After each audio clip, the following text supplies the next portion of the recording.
Episode की शुरुआत में हम वांग को देखते हैं जो गुमतान से मिलने आया होता है। गुमतान उसका वेट उसी जेल में कर रहा था जहाँ बचपन में उन्हें रखा जाता था। दोनों के बात से पता चलता है कि वांग अब भी उसी जेल में रहता था, शायद गिल्ट की वजह से। तो गुमतान उसे कहता है कि तुम्हें गुस्सा नहीं आता, हमें इसी जगह पर जानवर की तरह ट्रीट किया जाता था, हमने जो कुछ भी किया उसमें हमारी कोई गलती नहीं थी, हमसे कराया गया था। तो वांग उससे कहता है कि मैं तुम्हारी तरह नहीं हूँ जो इनोसेंट लोगों के लिए मजे के लिए मारे। तो गुमतान कहता है कि इस बार तुम उसको कम मारने वाले हो, तो तुम्हें क्या लगता है कि मैं क्यों कुछ नहीं कर रहा हूँ, क्यों बस नजर रखे हुए हूँ, क्योंकि मुझे पूरा विश्वास है कि तुम फिर से उसे मारोगे। तो वांग उससे कहता है अभी भी देर नहीं हुई है, तुम ये एडमिट कर सकते हो, तुम्हें उससे डर लगता है इसलिए तुम उसे मारने के लिए लज डीमन भेजते हो, कभी खुद नहीं आते हो। और ये भी बताओ कि तुम्हें कैसा फील हो रहा है, तुम्हें कैसा फील हुआ जब वोंगजुन ने तुम्हें सील किया था। तो गुमतान उसे कहता है कि वहाँ पर कुछ नहीं होता, वहाँ पे बस एम्प्टीनेस होती, समय, दर्द, पेन, कुछ भी नहीं, कुछ भी वहाँ पे महसूस नहीं होता उस जगह पर। मैं तो सोच भी नहीं पा रहा था कि मैं सोच क्या रहा हूँ। अगर तुमने उसे नहीं मारा इस बार तुम भी मेरे साथ वहाँ चलोगे। लज डीमन का ब्लड हम दोनों में है और हमारे ब्लड को कभी भी प्यूरिफाई नहीं किया जा सकता। यार आरओ खरीदो, ब्लड प्योर इसलिए नहीं किया जा सकता क्योंकि हमारे पास एडवांस आरओ नहीं है, तो हम अपने ब्लड को बाहर निकाल देंगे। मैं अपने भाई को फिर से ऐसी जगह पे नहीं जाने दे सकता, तो मैं ही तुम्हारा ब्लड निकालूंगा। दोनों फिर फाइट करने लग जाते हैं। ऐसा लग रहा था कि गुमतान वांग से ज्यादा पावरफुल है। वो वांग के हाथ से खंजर हटा देता है। सीन शिफ्ट होता है और हम मीहू को देखते हैं जो अपने घर पर सो रही होती है। वान भी वहीं पर होता है। जोहान उसके पास आकर पूछता है कि तुम्हें क्या हुआ, ऐसा लग रहा है कि तुम्हें चोट लगी है। वांग कुछ नहीं बताता और बात को टाल देता है। जोहान कहता है कि इस बार जो मॉन्स्टर है वो बाकी लज डीमन से बहुत अलग लग रहा है, इस मॉन्स्टर की वजह से तो लोग सुसाइड कर ले रहे हैं। तो वांग बताता है इस मॉन्स्टर को गुनसुम सेंग कहते हैं, ये एक इविल स्पिरिट है जो बहुत सालों से जेजू आइलैंड में है। पहले ये इतना इविल नहीं हुआ करता था पर लज डीमन की वजह से ऐसा बन चुका है। तो जोहान उससे पूछता है कि हम इसे मार कैसे सकते हैं। तो उसी समय वांग को मॉन्स्टर की एनर्जी फील होती है। जोहान भी उसके साथ जाना चाहता था पर वांग उसे रोककर मीहू की रखवाली करने को कह देता है। वान वहाँ से चला जाता है और जोहान वहीं मीहू के प्रोटेक्शन के लिए रुक जाता है। दूसरी तरफ हम गुमतान को देखते हैं जो मीहू के घर पे नजर कर रखे हुए था। गुमतान कुछ मंत्र पढ़ता है जिससे एक औरत जो की पोजेस थी मीहू के घर की तरफ जाने लगती है। इधर जोहान बीच बीच में मीहू को चेक करता था जो कि गहरी नींद में सोई हुई थी। तभी उसे फील होता है कि किसी को उसकी मदद की जरूरत है।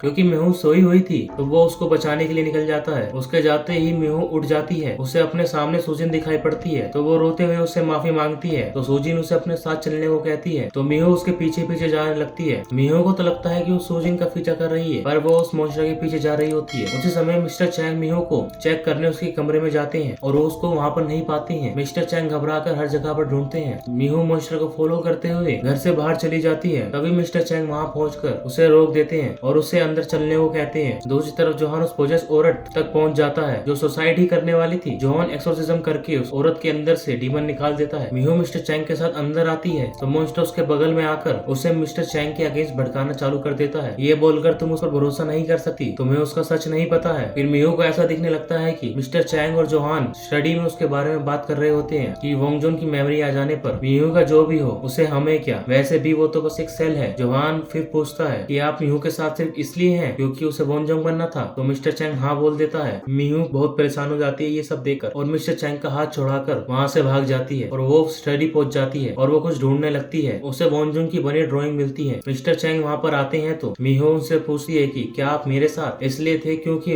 मेरे साथ वोंगजुन बनाना चाहते थे। मिस्टर चैंग कुछ नहीं बोलते तो मीहू को आंसर समझ में आ जाता है। मिस्टर चैंग फिर कहते हैं कि उन्हें फादर पीटर के नाम से जाना जाता है, वो भी जोहान की तरह एक एक्सोर्सिज्म है और जिन बिट्स के साथ वो मिशन पे आए थे उनमें से सिर्फ वही सर्वाइव कर पाए। मीहू मिशन के बारे में पूछती है तो वो बोलते हैं कि उनका मिशन तामरा को लज डीमन से बचाने का था पर अब उनका मिशन सिर्फ मीहू को बचाने का है। ये सब जानने के बाद मीहू बहुत ही बिट्रेड और हर्ट फील करती है क्योंकि वो बचपन से ही मिस्टर चैंग को फैमिली मानती थी और गुस्से में मिस्टर चैंग को घर छोड़कर जाने के लिए कहती है। मॉन्स्टर मीहू के पीछे ही खड़ा होता है, उसे मैनिपुलेट कर रहा था। तभी वहाँ वांग आकर मॉन्स्टर पर हमला कर देता है। वो मॉन्स्टर को मारने की कोशिश करने लगता है लेकिन वो मॉन्स्टर बार बार गायब होता रहता है। मीहू बचकर कमरे में आती है तो उसे मिरर में वोंगजुन दिखाई देती है। वो कहती है कि सब लोगों के मरने का कारण तुम हो, तुम्हारी वजह से ही सबने मुझे धोखा दिया है, मेरी लाइफ बर्बाद हो गई है सिर्फ तुम्हारी वजह से। इधर जोहान भी अब वांग के पास पहुंच गया था। वांग उसे मॉन्स्टर को ढूंढने के लिए कहता है तो जोहान अपनी आंखों में कुछ लगाकर जिससे उसे गायब उसे मॉन्स्टर भी दिखने लगता है। वो अपने वेपन से मॉन्स्टर को दीवार पर पिन कर देता है और वांग उस मॉन्स्टर को मार डालता है। वांग फिर मीहू को ढूंढता है, वो मिलती नहीं है। दूसरी तरफ मीहू अपनी बालकनी की छत पर खड़े होकर कूदने की तैयारी कर लेती है। वो मन में सोचती है कि यही सही है, मेरे टपकने के बाद सब कुछ सही हो जाएगा। और मीहू रेलिंग से कूद जाती है लेकिन तभी कोई उसका हाथ पकड़ लेता है। मीहू ऊपर देखती है तो वो वोंगजुन होती है और मीहू को वोंगजुन की की सारी मेमोरी याद आ जाती है, कैसे वो वांग के लिए खाना ले जाया करती थी, उनकी दोस्त भी थी, वोनजुंग का मरना, सब कुछ उसको याद आ जाता है। उसकी मेमोरी, मिहो की मेमोरी कार्ड रिस्टोर हो जाती है। मिहो सब याद आने पे मिहो जब ऊपर देखती है तो उसे अब वांग दिखाई देता है जिसने उसे अब बचाया था। सीन शिफ्ट होता है और हम मिस्टर चैंग को देखते हैं जो अपना सूटकेस लेकर वहाँ से जाने को रेडी होता है क्योंकि मिहो ने उन्हें जाने को कहा था। जोहान वहाँ पर आता है और जोहान से प्रॉमिस करवाते हैं कि अब से वो मिहो को प्रोटेक्ट करेगा। मिस्टर चैंग के जाने के बाद जोहान को उनकी एक डायरी दिखती है जिसमें उनकी और मिहो की पिक्चर होती है। इधर मिहो वांग को बताती है कि वो वोंगजोंग से मिली और वोंगजोंग से कहती है कि जो कुछ भी हुआ था उसमें तुम्हारा कोई भी हाथ नहीं था, तुम तो बस उसे बचाने की कोशिश कर रहे थे। वान कहता है कि पर मैं उसे बचा नहीं पाया, मैंने उसकी जान ले ली। मिहो फिर सॉरी बोलकर रोने लगती है क्योंकि वांग इतने सालों से अकेला ही वेट कर रहा था और वापस आने के बाद भी वो वैरियर को नहीं बना पाई। उन्हें पता नहीं चलता पर गुमतान उनकी सारी बातें सुन रहा था। अब उसे पता चल जाता है कि मिहो की मेमोरीज तो आ गई है लेकिन उसके पावर्स नहीं आए हैं। वो आगे बढ़कर मिहो को मारने की कोशिश करता है पर वांग को फील हो जाता है और वो अपने खंजर से गुमतान को रोक देता है। मिहो फिर आगे आकर गुमतान को रोकने की कोशिश करती है तो वो जोर से चिल्लाता है कि तुम वोंगजोंग नहीं हो, तुम बस एक शेल हो, और उस पर अटैक कर देता है। पर वांग बीच में आ जाता है। वांग और गुमतान फाइट करने लग जाते हैं और गुमतान वांग को हरा रहा होता है। गुमतान कहता है कि तुम इतने कमजोर कैसे हो गए, तो वांग कहता है कि मैं एक इंसान हूँ। वांग अपना खंजर फेंकता है और वो मिस कर जाता है। गुमतान वही खंजर मिहो की तरफ फेंकता है। मिहो की बॉडी से एक एनर्जी निकलती है जिससे गुमतान दूर जाके गिरता है और वांग उसके सामने आ जाता है जिससे खंजर वांग को लग जाता है और वांग और मिहो दोनों समुद्र में ही गिर जाते हैं। इधर जोहान को कुछ आवाज आने पर वो भागता हुआ मिहो के कमरे में पहुंचता है तो वहाँ पर कोई भी नहीं मिलता उसको। उसे वो क्रीचर दिखता है जिसके थ्रू गुमतान उन पर नजर रखता था। जोहान उस क्रीचर को मार देता है और अपने पावर से वो सब कुछ देख लेता है कि यहाँ पर क्या कांड हुए हैं। वो वांग और गुमतान की फाइट और मिहो और वांग का गिरना भी देख लेता है। वांग को होश आने पर वो खुद को एक गुफा में पाता है जहाँ पर मिहो भी होती है और मिहो वहाँ पर आकर उसको हक कर लेती है। दूसरी तरफ योंगजी गुमतान के ठिकाने पर पहुंचती है जहाँ पर बहुत सारे लोग होते हैं और सबके सब बहुत बुरी हालत में होते हैं। वहाँ एक लड़की छोटे से बेबी को साथ होती है और बहुत ही भूखी होती है तो योंजी उसे अपना लंच बॉक्स दे देती है। इधर मीनू वांग से पूछती है जब सारे लंच डीमन खत्म हो जाएंगे तो तुम क्या करोगे, तो वांग कहता है कि वो इमेजिन नहीं कर सका क्योंकि वो ऐसी दुनिया में रहा ही नहीं जहाँ पर लंच डीमन ना हो। दोनों फिर थोड़ी बातें करने लगते तो मिहो वांग के कंधे पर अपना सर रख लेती है। गुमतान जब अपने ठिकाने पर पहुंचता है तो योंजी उससे पूछने लग जाती है कि मिहो का क्या हुआ, क्या आपने उसे टपका दिया। गुमतान पहले से फ्रस्ट्रेटेड होता है, वहाँ बेबी के रोने से गुस्से में पागल हो जाता है और उस बच्चे की माँ को टपका डालता है। गुमतान फिर वहाँ मौजूद हर किसी को टपकाना चालू कर देता है। योंजी डरी हुई सब कुछ देखी है, वो उस छोटे बेबी को गोद में लेकर वहाँ से भागने लगती है। गुमतान हर किसी को मार डालता है और फिर उसे रिलैक्स फील होता है। इसी के साथ ये होता है एपिसोड यहीं पे खत्म। जिसको ये एपिसोड पसंद आया भाई चैनल को सब्सक्राइब करो, बेल नोटिफिकेशन को ऑल पे सेट करो और वीडियो को लाइक करो। मैं मिलता हूँ आपको अगली वीडियो।